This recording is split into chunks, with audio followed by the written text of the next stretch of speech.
నమస్కారం గురుగారు. ఓం శ్రీ మహాగణాధిపతయే నమః. గురుగారు, కృష్ణాష్టమి, కృష్ణుడి గురించి చెప్పాలంటే అంతా ఇంత కాదు, చాలా ఉంటాయి కృష్ణ లీలలు. ఎందుకని గురుగారు ఆ రోజు కృష్ణాష్టమి ఎందుకు జరుపుకోవాలి? అసలు కృష్ణాష్టమి విశిష్టత గురించి తెలియజేయండి. తప్పకుండా అమ్మా.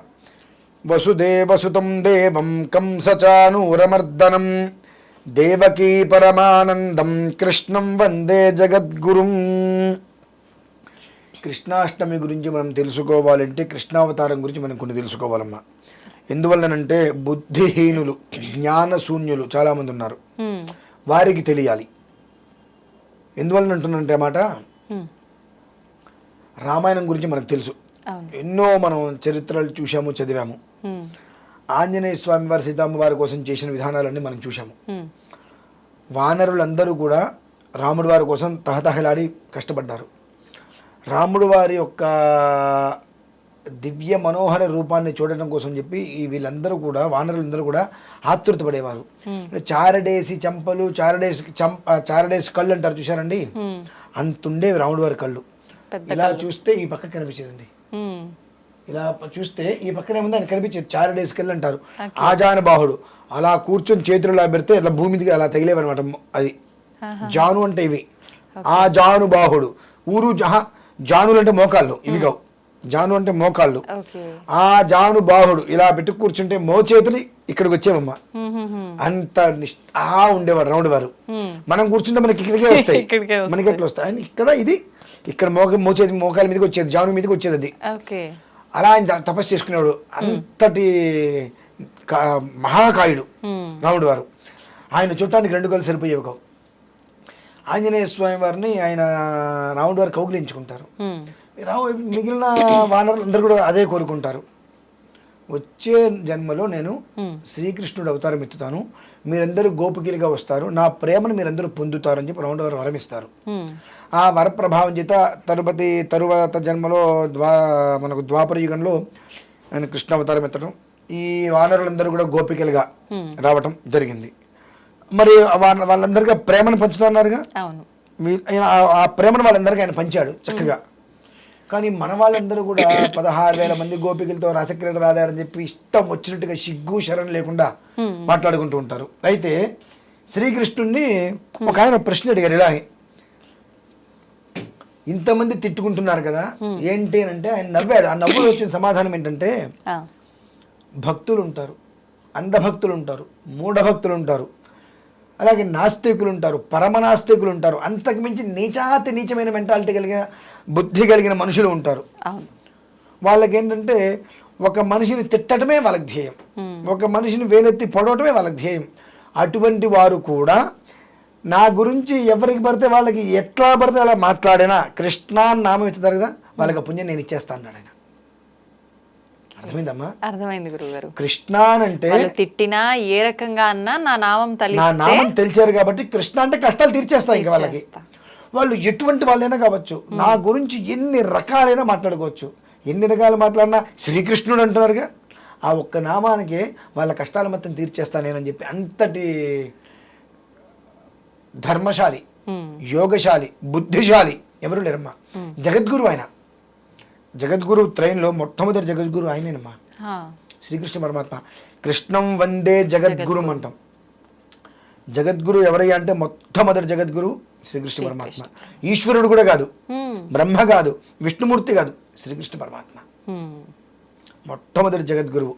అందుకనే కృష్ణం వందే జగద్గురుం, శివం జగద్గురం అనలా. శివుడికి జగత పితరవు వందే అని వచ్చింది, జగద్గురువుగా మాత్రం ఆయనకు ఒక్కడికి అవకాశం కలిగిందమ్మా. ఎందువల్లనంటే నువ్వు నన్ను తిట్టినా, కొట్టినా, హింసించినా, ఏ రకంగా చేసినా, హింసించావనుకో నన్ను తిట్టావుగా నీకు ఫలితం ఇచ్చేస్తా, నన్ను కొట్టావనుకో నా స్పర్శ నీకు తగిలిందిగా ఆ రకంగా నీకు పుణ్యం ఇచ్చేస్తా. అంతటి మహానుభావుడైన శ్రీకృష్ణాష్టమి రోజు నాడు మనం ఏదో రకరకాలుగా చేస్తాం, ఏమి చేయక్కర్లేదమ్మా. కృష్ణుడు నిన్ను వెతుకుంటూ నీ ఇంటికి వచ్చేటట్టుగా నువ్వు చెయ్యి. నీ ఇంటికి నిన్ను వెతుక్కుంటూ రావాలి. రావాలంటే ఏం చేయాలి? నువ్వు చక్కగా పొద్దున్నే గీతాపారాయణ చేయి. గీతాపారాయణ చేసి అటుకులు, వెన్నపూస, బెల్లం ముక్క నివేదన పెట్టడానికి పెట్టిన తర్వాత 1000-2000 ఖర్చు పెట్టుకో. ఉమ్, ఖర్చు పెట్టుకొని మామూలుగా బట్టలు ఏమైనా తీసుకో. ఉమ్, గుడి బయట అడుక్కునే వాళ్ళు ఉంటారు. అవును. ఇక్కడ మళ్ళీ ఇంకొకటి ఉంది తెలుసా, ఏంటి గురుగారు? భగవంతుడు ఏం చెప్పాడంటే ఉమ్, నువ్వు గుళ్ళోకి అడుక్కోవడానికి వస్తున్నావు. ఉమ్, భగవంతుని దగ్గర అడుక్కోవడానికి. నువ్వు గుళ్ళోకి ఎందుకు వస్తున్నావు? అడుక్కోవడానికి వస్తున్నావు. ఉమ్, కానీ నేను గుడి బయట నిన్ను అడుక్కుంటున్నా. ఆ, ఆహా, గుళ్ళోకి నువ్వు నన్ను అడుక్కోవడానికి వస్తున్నావు. ఓకే. నాకు అది ఇవ్వు, ఇది ఇవ్వు, నాకు అది కావాలి, ఇది కావాలి, నా కోరికలు తీర్చు, నువ్వు అడుక్కోవడానికి వస్తున్నావు. ఉమ్, నేను గుడి బయట నిన్ను అడుక్కుంటున్నాను. నీ దగ్గర నుండి మదమాత్సర్యాలు వదిలేసాయి, కామక్రోధాలు వదిలేసాయి, లోభమోహాలు వదిలేసాయి, నేను అనే అహంకారం వదిలేసాయి. ఒక మనిషికి కడుపుకి అన్నం పెట్టడం నేర్చుకో. దానికోసం నేను నిన్ను అడుక్కుంటున్నా. కానీ లోపల ఉండేటువంటి నన్ను చూస్తున్నావు, కానీ బయట ఉండేటువంటి నన్ను నువ్వు చూడలేకపోతున్నావు, గుర్తించలేకపోతున్నావు. అది నీ కర్మ అన్నాడు ఆయన. ఉమ్, అని నువ్వు గుడికి వెళ్ళు, అన్ని చేయాల్సింది చేసుకో. బయటికి వచ్చిన తర్వాత ఆ గుడి దగ్గర 5గురో 6గురో 10 మంది నీ శక్తి కట్టుకోవడానికి బట్టలు వాళ్ళకి ఇచ్చేసేసి నువ్వు ఇంట్లో వాడి నువ్వు ఇవ్వకు. ఓకే. కొత్త. అంత దరిద్రం ఏముంది? అవును. నీ ఇంట్లో పుట్టినరోజు అంటే ఎంత ఖర్చు పెడతావు? ఉమ్, నీ భార్య పుట్టినరోజు అంటే ఎంత ఖర్చు పెడతావు? నీ కొడుకు పుట్టినరోజు అంటే అహంకారంగా వైభవంగా చేస్తావుగా. అవును. మరి నాది కదా ఆ రోజు. కాబట్టి నేను ఇష్టపడే పని చేయి. నువ్వు ఉమ్, నేనే పని చేస్తే ఇష్టపడతా? అంత అటుకులు వెనపోసే పెట్టు, ప్రసాదంగా తీసుకో, దేవాలయానికి వెళ్ళు, దర్శనం చేసుకో. వస్తూ మాత్రం నువ్వు నా గుళ్ళో ₹1 కూడా నాకు చందా హుండీలో వేయద్దు. ఓకే. ఒక పూలమాల కూడా నాకు ఇవ్వకపోతే నేనే ఫీల్ అవను. కానీ ఓ 10 మందికో 5గురికో గుడి బయట ఎంతమంది ఉన్నారో చూసుకొని వాళ్ళందరికీ బట్టలు, కడుపు నిండా భోజనం. ఉమ్, కడుపు నిండా భోజనం నువ్వు హోటల్లో పెట్టి హోటల్ నుంచి తీసుకొస్తాను కాకుండా చేతనైతే నువ్వు ఇంట్లో ఉండు. అన్నము, పప్పు, కూర, మజ్జిగ పెట్టు. ఉమ్, నీ చేత్తో నువ్వు తయారు చేసింది తీసుకొచ్చి విస్తరాకు వేసి దగ్గర కూర్చుని వడ్డించి పెట్టు. ఉమ్, నీ ఇంటికి ఎవరైనా పెద్దవాళ్ళు వచ్చారు, నువ్వేం చేస్తావు? టేబుల్ మీద కూర్చోబెట్టి శుభ్రంగా వాళ్ళకి 1-2 సార్లు వడ్డించి చేస్తావుగా. అవును. తర్వాత అయితే నువ్వు నీ పని మనుషుల విస్తరాకులు తీస్తారుగా, తినవన్నీ వాళ్ళైతే తీరు కదా. అవును. ఆ రకంగా నువ్వు భోజనం పెట్టినప్పుడు కుదిరితే వాళ్ళని భగవత్ స్వరూపంగా భావించి అన్నం పెట్టు, ఆకులు తీసి నువ్వే పడాయి. ఉమ్, ఆ పని చెయ్యి. నేను నీ ఇల్లు వెతుక్కుంటూ నీ దగ్గరకు వస్తా అని శ్రీకృష్ణ పరమాత్మ చెప్పినటువంటి పరమ సత్యం. అదే గీతోపదేశం అమ్మా. ఉమ్, గీతోపదేశం అంటే ఏదో లేదు, దాంట్లో ఇంత బ్రహ్మాండం ఉంది, ఇంత భజగోవిందం అనేది లేదమ్మా. నువ్వు చేసేటువంటిది మనస్ఫూర్తిగా చెయ్యి. నీ ఇంట్లో నీ కుటుంబ సభ్యులకో నీ పిల్లలకో నువ్వు ఎలా చేస్తున్నావు? అవును. నీ ఇంటికి ఎవరైనా పెద్దవాళ్ళు వచ్చారంటే, నీ ఆఫీసర్స్ వచ్చారు, ఇంకెవరన్నా వచ్చారు, లీడర్స్ వచ్చారంటే నువ్వు ఎలా చేస్తున్నావు? అందరికీ గురువుని కదా నేను. అవును.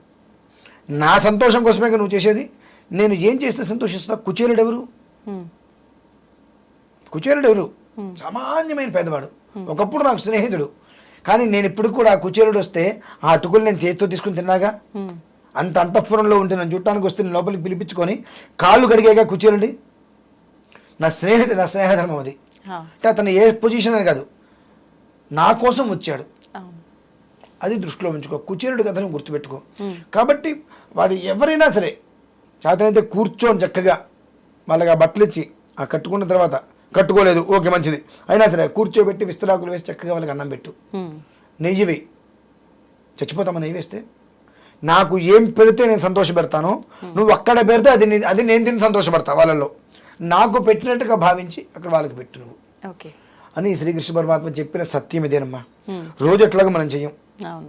కనీసం కృష్ణాష్టమి రోజున ఆడినప్పటికీ కూడా నువ్వు ఆ పని చేస్తే అష్ట కష్టాల నుండి నేను బయటపడేస్తాను నిన్ను. 8 అంటే ఆయన అష్టమి రోజునాడే ఆయనకి ఎందుకు ప్రీతి అంటే, ఉమ్, అష్టమి అంటే 8 మనకు. ఆ, అది 8 అంటే కష్టాలు కావచ్చు, సిద్ధులు కావచ్చు, యోగాలు కావచ్చు, ఐశ్వర్యాలు కావచ్చు, అనిమాద్ అష్టసిద్ధులు కావచ్చు. ఎనివే 64 రకాలు ఉన్నాయి 8తో కూడుకొని. ఓకే. అందులో ఏదైనా కావచ్చు కాక. ఆ, ఆ 64లో అష్ట దరిద్రాలు పక్కన పెట్టేస్తే మిగిలిన మొత్తం నీకు నేను ఇవ్వచ్చుగా. ఉమ్, ఈ అష్ట దరిద్రాలు నువ్వు పోగొట్టుకుంటే మిగిలిన మొత్తం నీ దగ్గర ఉంటాయిగా. అవును.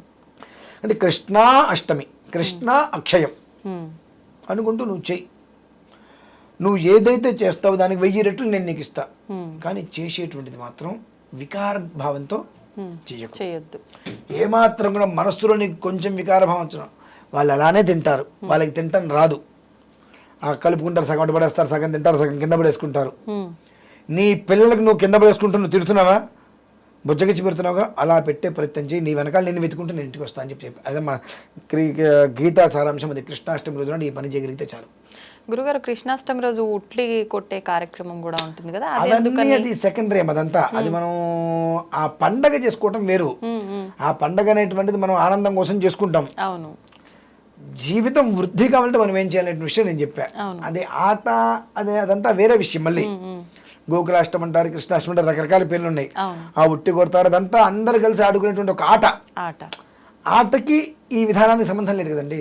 నేను ఆట ఆడుకోండి అని చెప్పాను, ఇది వదిలేస్తారు, ఇది వదిలేస్తారు కంప్లీట్ గా.